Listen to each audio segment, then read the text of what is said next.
Assalamualaikum warahmatullahi wabarakatuh. Perkenalkan, saya Sri Ajeng Agustin. Saya taruni dari Program Studi Budidaya Ikan A dengan dosen pengampu Ibu Sri Utari Puji Rezeki SPI MSI.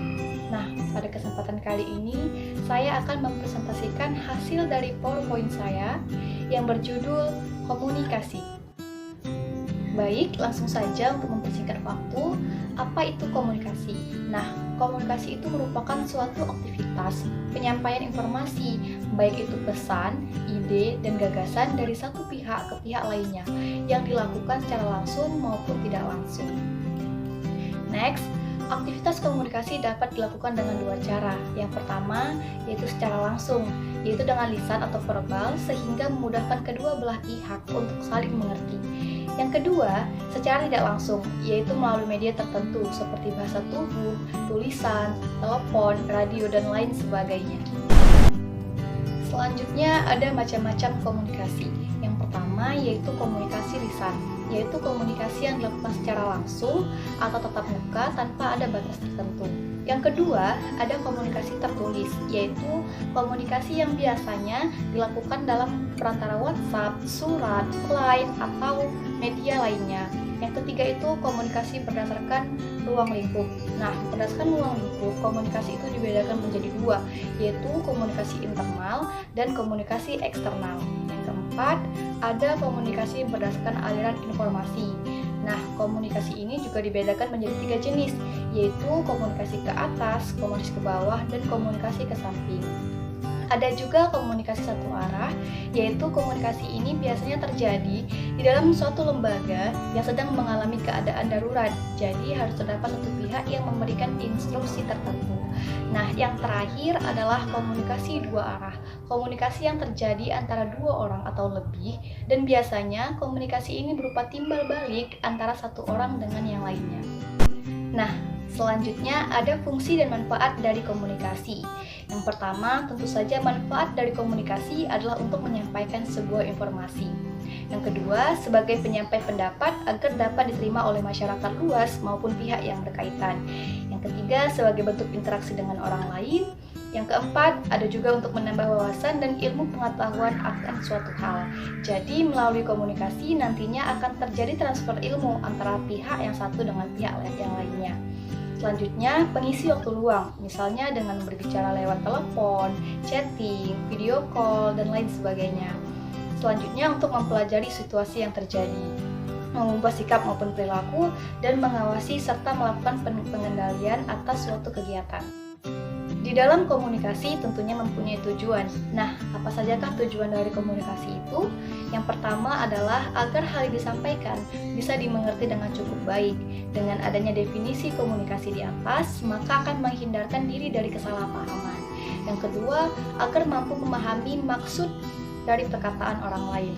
Yang ketiga, agar ide, gagasan, maupun pemikiran pribadi dapat diterima orang lain, terutama dalam gelaran rapat tertentu. Dan yang terakhir, sebagai penggerak orang lain untuk mengerjakan sesuatu, misalnya kegiatan kerja bakti, sosialisasi, dan sebagainya. Komunikasi juga memiliki berbagai komponen. Yang pertama, ada komunikator, yaitu seseorang yang mengirimkan pesan. Yang kedua, ada pesan atau message, adalah informasi yang akan kita kirimkan kepada penerima pesan atau bisa disebut juga dengan komunikan. Yang ketiga, ada media atau saluran komunikasi. Nah, saluran komunikasi ini merupakan media atau berbagai alat yang kita gunakan untuk mengirimkan pesan. Yang keempat, ada komunikan atau penerima, yang bisa juga kita sebut sebagai decoding, adalah proses ketika penerima pesan atau khalayak sasaran telah menerima pesan yang sudah kita kirimkan.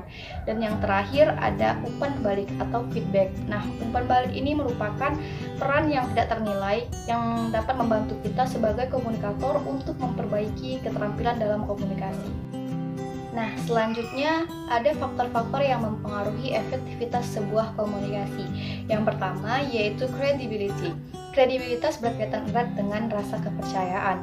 Seorang komunikator yang baik harus memiliki kredibilitas agar pesan yang disampaikan dapat tersasar dengan baik.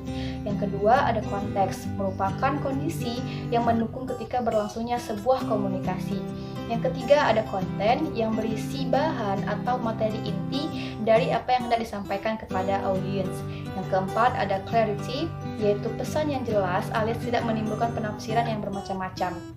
Yang kelima ada continuity and consistency, yaitu pesan yang disampaikan secara berkesinambungan atau continue. Dan yang terakhir ada capability of audience, yaitu komunikasi ini akan dapat dikatakan berhasil apabila sang penerima pesan dapat memahami dan melakukan apa yang terdapat pada isi pesan. Nah, yang terakhir yaitu faktor-faktor yang sering memicu kegagalan sebuah komunikasi. Yang pertama, pesan yang sulit dimengerti. Pesan yang berbelit-belit tanpa ada gagasan inti yang jelas akan membuat komunikan sulit untuk memahami pesan yang disampaikan.